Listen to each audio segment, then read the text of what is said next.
बच्चों फिर दोबारा आपका वेलकम है। और हम हाफ ईयरली का पेपर सॉल्व कर रहे थे। उसमें हमने पिछले जो वीडियो थे उसमें फिल इन द ब्लैंक्स और एमसीक्यू वाले क्वेश्चन हमने कर लिए। चलिए अब नेक्स्ट की तरफ बढ़ते हैं। अब आपसे क्या कह रहा है, आपको very short answer type question. एक बार ध्यान रखिएगा, देखिए फिजिक्स का पेपर इतना कोई लेंथी आता नहीं, पॉइंट टू पॉइंट बात करता है। तो पॉइंट टू पॉइंट आपको सवालों के जवाब देने हैं कि हाँ भाई ये इतना इतना लिखना है। अब जैसे इसमें आपसे क्या कह रहा है कि विलगित ऋणावेश के कारण समविभव पृष्ठ को चित्र द्वारा प्रदर्शित कीजिए। Show the diagram of an equipotential surface due to isolated negative charge. फिर डायग्राम बनाना है, कुछ भी नहीं करना है, इट्स वेरी सिंपल। सबसे पहले आप एक चार्ज ले लीजिए, नेगेटिव चार्ज बीच में, ठीक है। फिर आप ऐसे ये सर्कल बनाइए। याद रखिएगा ये सर्कल नहीं है, ये बात दिमाग में बिठा लीजिएगा। ये सर्कल नहीं है, ये बल्कि ये स्फीयर है, ठीक है। और स्फीयर के सेंटर पे नेगेटिव चार्ज आता है। तो ये जो अपने पास आइसोलेटेड सिंगल चार्ज होता है, चाहे पॉजिटिव हो चाहे नेगेटिव हो, विलगित जो आवेश होता है चाहे पॉजिटिव हो चाहे नेगेटिव हो, उसकी वजह से समविभव पृष्ठ होते हैं, इक्विपोटेंशियल सरफेस होते हैं। वो कैसे होते हैं? वो सकेंद्रीय गोलीय कोशों के रूप में होते हैं। वो कंसेंट्रिक स्फेरिकल जो शेल है उनकी फॉर्म में होते हैं। हिंदी में हम कोश कहते हैं या खोल कहते हैं, और इंग्लिश में हम शेल कहते हैं। तो ये एक्चुअल में स्फेयर है, ध्यान रखिएगा। अभी हमने बना दिया। अब आपको इलेक्ट्रिक फील्ड लाइंस बनानी है। तो यहां बस आपको ध्यान रखना है कि जब ये इलेक्ट्रिक फील्ड लाइंस आपको बनानी है तब आप एरो जो है वो अंदर की तरफ शो कर दीजिए, क्योंकि नेगेटिव चार्ज के लिए जो इलेक्ट्रिक फील्ड लाइंस होती है वो टुवर्ड द चार्ज होती है। बस और कुछ लिखने की जरूरत नहीं है, बन गया, हो गया सब खत्म, बस आधा नंबर मिल गया। अब नेक्स्ट, फिर आगे draw graph between V and I representing Ohm's law. Ohm के प्रदर्शित करने वाले वी और आई के मध्य ग्राफ कीजिए। अभी तो 10वीं क्लास में भी आपको देखने के लिए मिलता है।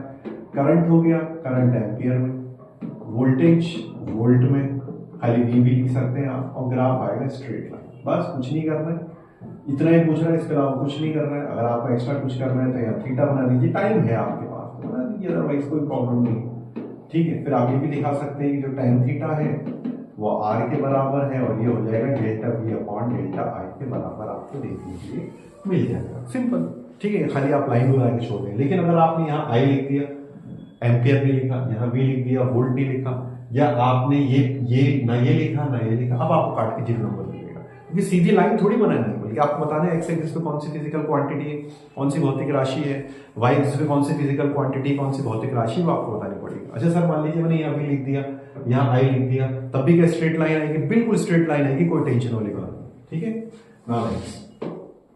आगे बढ़ते हुए, जब प्रकाश विरल से सरल माध्यम में गति करता है तो उसकी चाल में कमी क्यों आती है? What is the speed of the light decrease when it moves from rare to denser medium? जब रेड से डेंसर मीडियम में जा रहे हैं, विरल से सरल माध्यम में जा रहे हैं, रिफ्रैक्टिव इंडेक्स इंक्रीज होता है, ठीक है। हमारे पास फॉर्मूला होता है V बराबर C/N। रिफ्रैक्टिव इंडेक्स इंक्रीज होगा, V डिक्रीज होगा। तो आप क्या करेंगे, आप ऐसे लिखेंगे, चूंकि V बराबर होता है C/N, since V equal to C/N and increase हो रहा है तो V कम हो जाए, ठीक। फिर आगे बढ़ेंगे। आइंस्टीन का प्रकाश जो समीकरण लिखिए, write Einstein photoelectric equation which is very simple. तो Kmax is equal to H nu minus nu naught, ऐसे लिख सकते हैं। वैसे तो वो भी लिख सकते हैं H nu minus W not, वो भी सही है, ठीक है। वैसे तो यही चलती, तो आप ये लिखते हैं। H हमारा प्लांक कांस्टेंट है, और न्यू अपने पास फ्रीक्वेंसी इंसिडेंट लाइट की, यानी कि आपतित प्रकाश की आवृत्ति, और ये न्यू नॉट है थ्रेशोल्ड फ्रीक्वेंसी इंसिडेंट लाइट की देहली आवृत्ति, आपतित प्रकाश की देहली आवृत्ति। ये बहुत ही मजेदार सवाल है, अगर आप इसको देखेंगे तो हाइड्रोजन परमाणु की निम्नता अवस्था में कुल ऊर्जा -13.6 इलेक्ट्रॉन वोल्ट, इस अवस्था में इलेक्ट्रॉन गति ऊर्जा कितनी है? Ground state energy of hydrogen atom is -13.6 electron volt. और आपको काइनेटिक एनर्जी पूछनी, कुछ नहीं करना है यारो, कुछ भी नहीं करना है, बहुत आसान चीज है। देखो बताता हूँ आपको क्या आंसर लिखेंगे। -13.6 इलेक्ट्रॉन वोल्ट, माइनस लग रहा है, इसको प्लस बना दो, बस हो गया आंसर। अच्छा, इस तरह के सवाल आपको राजस्थान बोर्ड में 8 से 10 बार देखने के लिए मिल जाएंगे, 2010 से लेकर 2025 में। तो इतना आपको देखने के लिए मिल जाएगा। और कई बार क्वेश्चन में वो क्या पूछते हैं, क्वेश्चन में आपसे ये भी पूछता है कि पोटेंशियल एनर्जी भी निकाल, तो आपको करना कुछ नहीं है, जो वैल्यू दे रखी है माइनस में, उसी को माइनस में रखते हुए 2 से मल्टीप्लाई करा देंगे, बस कुछ नहीं। जैसे -13.6 उसको 2 से मल्टीप्लाई करा दें तो -27.2 इलेक्ट्रॉन वोल्ट, तो अपने पास पोटेंशियल एनर्जी आएगी। सो इट्स, फिर आप देखिएगा द्रव्यमान क्षति की परिभाषा या मास डिफेक्ट की डेफिनेशन आपसे पूछ रहे हैं। तो what is the definition of mass defect? Mass defect की डेफिनेशन क्या होती है? अभी याद हो जाएगी, बहुत आसान है।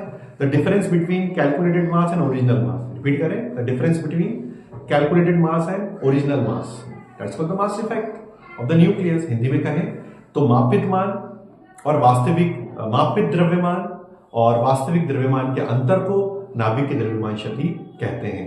मापित द्रव्यमान और वास्तविक द्रव्यमान के अंतर को द्रव्यमान शक्ति कहते हैं नाभिक की, जिसके बारे में बात की जा रही है। नेक्स्ट, चुंबकत्व के लिए गाउस का नियम लिखिए, write, Gauss law for magnetism. तो एक्चुअली इसकी जो इक्वेशन है, इक्वेशन ये है B dot d s is equal to 0। अब मान लीजिए आपने ये लिख दिया तो बेटा आपको नंबर नहीं देगा, क्योंकि वो ये कह रहा है गाउस का नियम लिखिए, यानी आपको कथन लिखना पड़ेगा। तो what is the statement of Gauss law? The net magnetic flux through Gaussian surface is equal to 0। किसी बंद प्रेस से पारित होने वाला कुल चुंबकीय फ्लक्स शून्य होता है। क्यों? क्योंकि मान लीजिए आपने एक चुंबक जो है उसे एनक्लोज कर लिया है, तो जितनी मैग्नेटिक फील्ड लाइंस बाहर जाएंगी उतनी अंदर आ जाएंगी, नॉर्थ से साउथ जाएंगी, बाहर वापस लौट के साउथ से नॉर्थ आ जाएंगी, तो वो तो बाहर भी गई अंदर भी गई, बाहर आ गई। नाउ नेक्स्ट, फैराडे का विद्युत चुंबकीय प्रेरण करिए, right, Faraday's law of electromagnetic induction.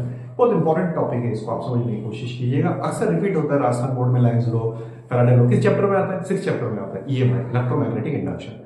तो क्या कह रहा है फैराडे लॉ? फैराडे लॉ कह रहा है कि whenever there is a change in magnetic flux linked with the coil or the loop, then EMF is induced. If circuit is closed, current is induced.